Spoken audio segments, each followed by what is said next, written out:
Hi, my name is George Lumpkin. I'm a product manager at Oracle. And today I wanted to talk about data lakes and how you can use autonomous data warehouse as your data lake. A lot of people are interested in data lakes and also using data lakes in the cloud. And I want to talk about how you can really use autonomous data warehouse to really help and derive more value from your data lake. I think the place to start is to really sort of step back and say, what is a data lake? How am I defining data lake so you can understand how this fits into your environment? Simply stated, a data lake is a repository where you can store large amounts of data. Typically, it's a repository of uncurated or more unrefined data, as opposed to the data you might put in a database, and you're storing sort of raw data in its original format. When you look at data lakes today in the cloud, they have a few characteristics. They're typically built using cloud storage. That is, data lakes are normally stored in object storage in the cloud. Um, a data lake doesn't necessarily have a fixed file format or a fixed schema. It could have any type of files. If you have different log files coming from different systems, you could put them all in the data lake in their raw format. And a data lake may or may not have sort of a schema or a strict governance. That is, a data lake may be used for exploration of new data sets, or a company may be more structured and know exactly what is in all of the data in their data lake. Not every company has a data lake, nor should every company think that they should have a data lake.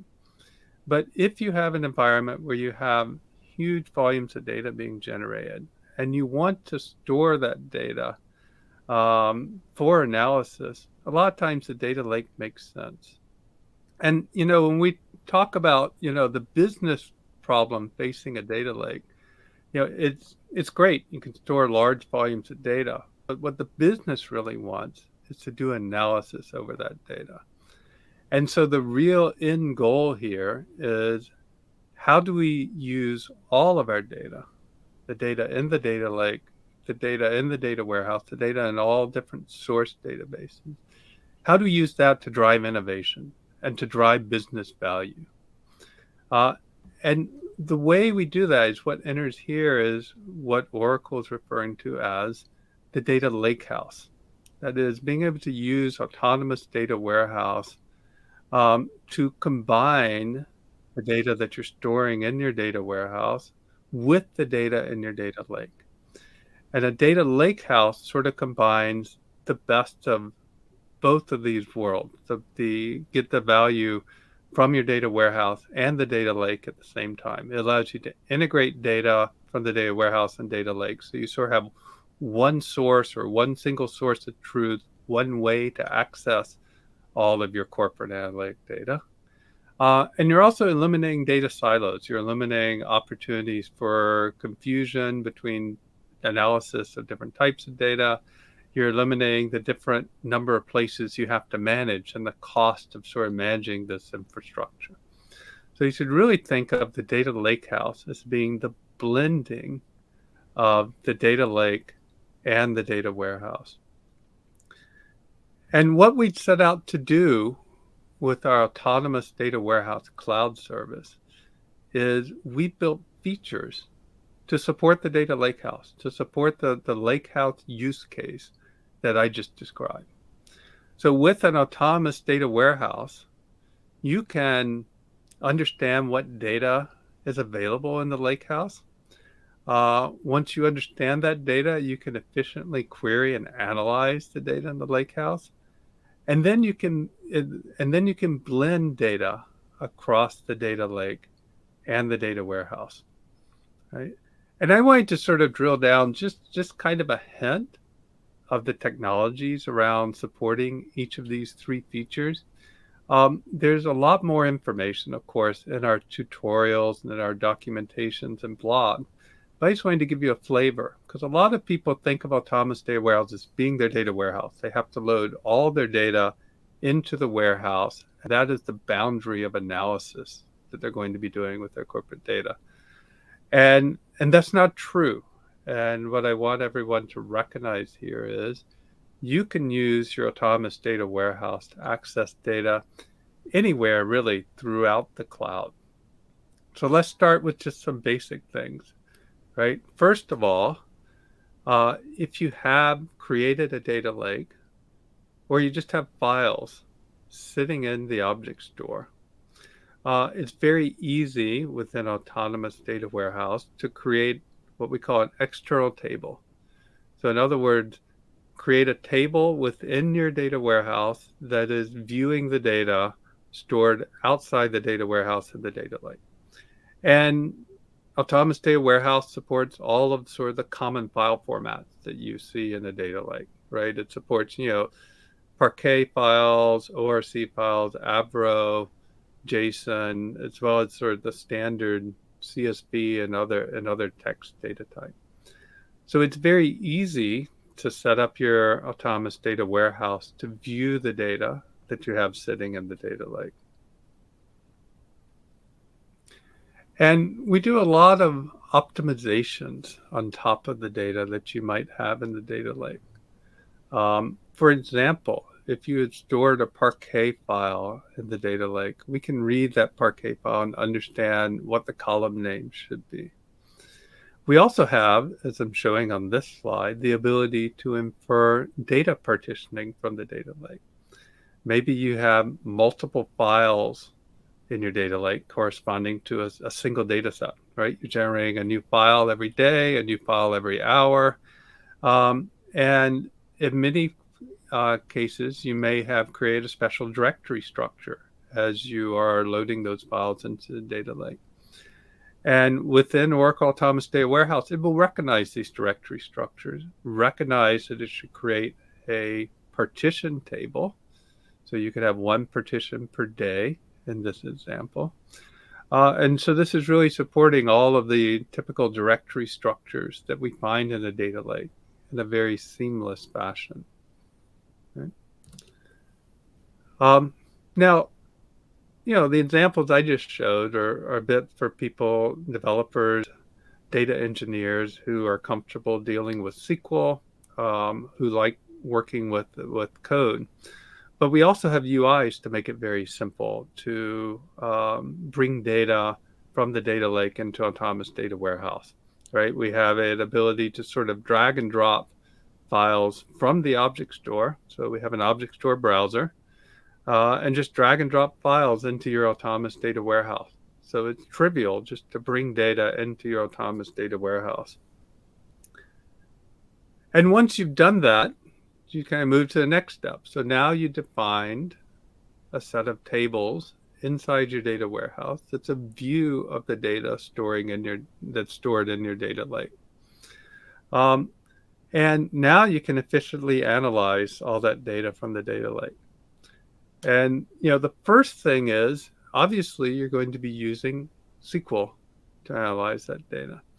And even though it's kind of obvious that you're going to be using the SQL from Autonomous Data Warehouse, I don't want anyone to overlook the power of SQL, right? Remember that before, you just had a collection of files sitting on object storage.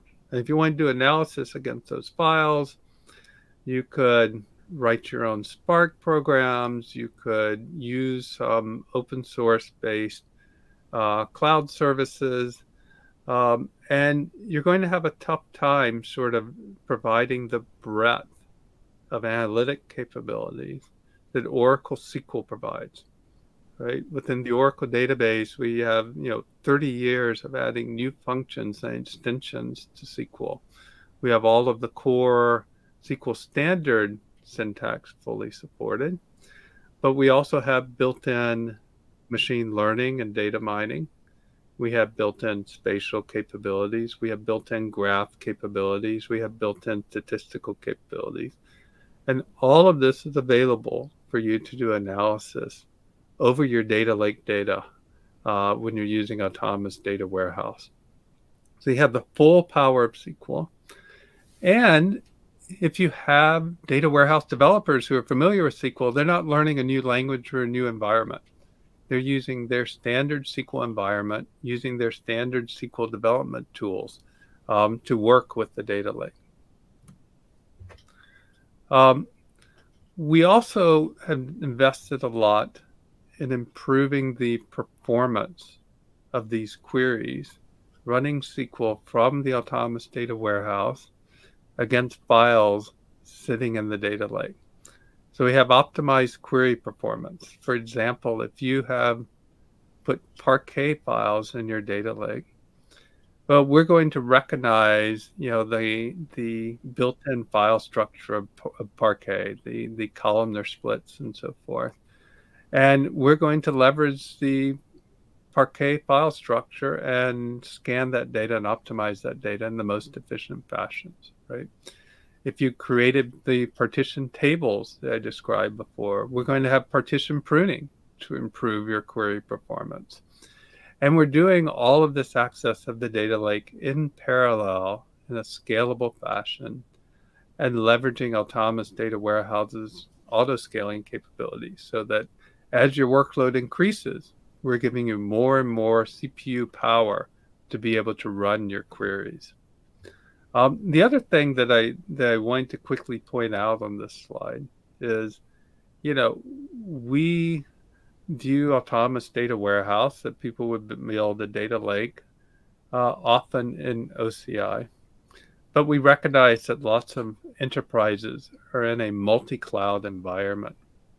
And so we are able from Autonomous Data Warehouse to also read and incorporate data lake data from the object store that may be sitting in AWS S3 or Azure Blob Storage or Google's Cloud Platform storage.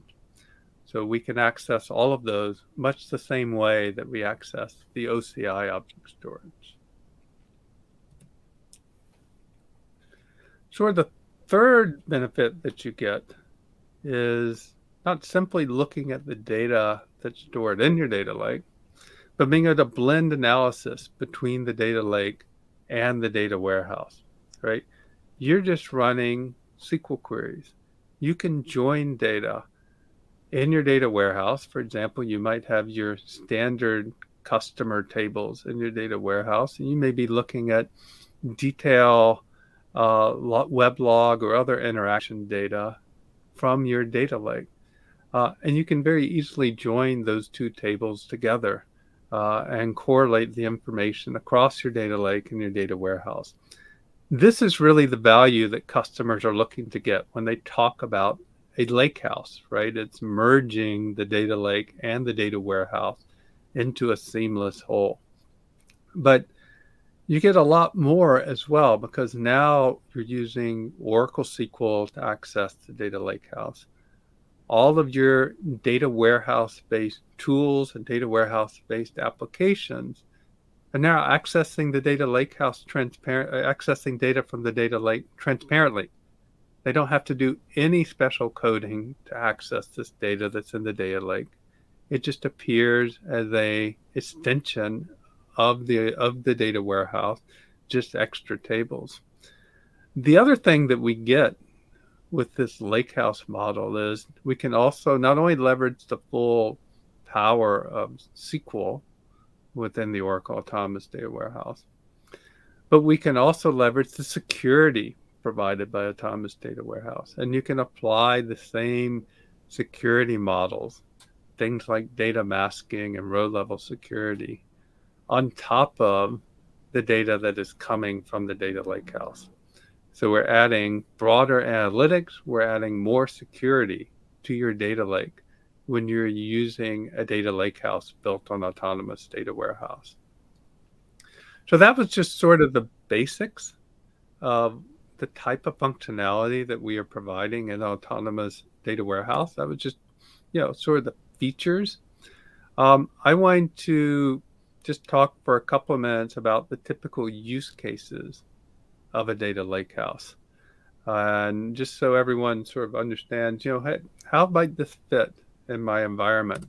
The first use case is the one that I've been talking about all along. This is really the vanilla use case. You have built and designed a set of curated data in your data warehouse. You have a pool of raw data files stored in a data lake on Object Store, and you don't want them to be silos. You want to bring them together as one common schema, one common model, one place to access all of that data. And that is the data lakehouse. That is the basic use case that customers look for here. But there are a couple other varieties of use cases that I think are interesting as well. Right? One is some organizations use the data lakehouse for exploration and enrichment, right? In other words, you have a pool of data stored in the object store. You don't know if that data is really going to be relevant and useful for your company. You don't know what type of value you're going to get from that data, what type of analysis you're going to do it. So you don't want to load that data into your data warehouse on day one. Instead, you have it in object storage. You can do analysis via SQL or statistical functions or machine learning against that data before you load it into your data warehouse. And as you understand that data and its value to the data warehouse, you can evaluate promoting that data, cleansing that data, and bringing it into your data warehouse schema so that it really becomes a sandbox for raw data to evaluate whether you want to bring it into your data warehouse and whether you want to make it a continuous part of your business processes. A third use case is you can use object storage in the data lake for archiving and compliance purposes. That is, maybe within your data warehouse, you're looking to keep say 5 years of history. But you'd still like to keep all the older years online and available, even though your business teams don't typically do analysis. And so it would be very simple to move data from your data warehouse into object storage, really as an archive. And this is supported very seamlessly, right? We have technical features. We have something called hybrid partitioning, where you could have a single table in your data warehouse, have the most recent 5 years of data stored in the data warehouse itself, and have all the older data stored on object storage. It's all the same table from an application standpoint. It is exactly identical to as if all the data was stored in the data warehouse, except now you are moving some of the data, long-term or older data, off into object storage, really for kind of archiving purposes, data that's not accessed nearly as frequently. And the last use case I want to talk about, I think is also very interesting, right? Everything I've talked about here is accessing data from the data lake using Autonomous Data Warehouse. And given the breadth of capabilities the Autonomous Data Warehouse provides, the machine learning, the ability to do analysis over JSON, the graph analytics, we believe that Autonomous Data Warehouse will address really all of the requirements of most enterprises. However, sometimes people want to bring their own tools, bring their own applications, apply other cloud services against the same data. And this data lakehouse model supports that. If you have data stored in a data lake, the Autonomous Data Warehouse can access that data lake data, but so can any other processing engine or any other tool that runs on top of an object store. And when you look at Oracle's cloud and Oracle OCI, we have built-in Spark capabilities, built-in Hadoop capabilities that you may want to use with your data lake. And you can use those at the same time and alongside your Autonomous Data Warehouse. We have data integration capabilities to assist you with transforming data in your data lakehouse. And we also have, within OCI, the OCI data catalog that provides sort of an enterprise metadata view of all the data in all of your databases and throughout your entire data lake. Right. And so, we've done additional integration with these services, in particular with the OCI data catalog. The Autonomous Data Warehouse can use the OCI data catalog to manage the metadata from the data lake. That is, the OCI data catalog knows about all of the files stored in your data lake. Now, Autonomous Data Warehouse, instead of going in and discovering what files are in your data lake, can just import all of that data from the OCI data catalog. Um, Similarly, we're working on being able to import from data catalogs from other clouds, things like AWS Glue, so that we could see all the data in AWS S3. So this provides a very easy way if you have built a data lake and are using various other cloud services besides Autonomous Data Warehouse. It's very easy to bring all of the work you've done with these other cloud services into Autonomous Data Warehouse and access the data lake from there.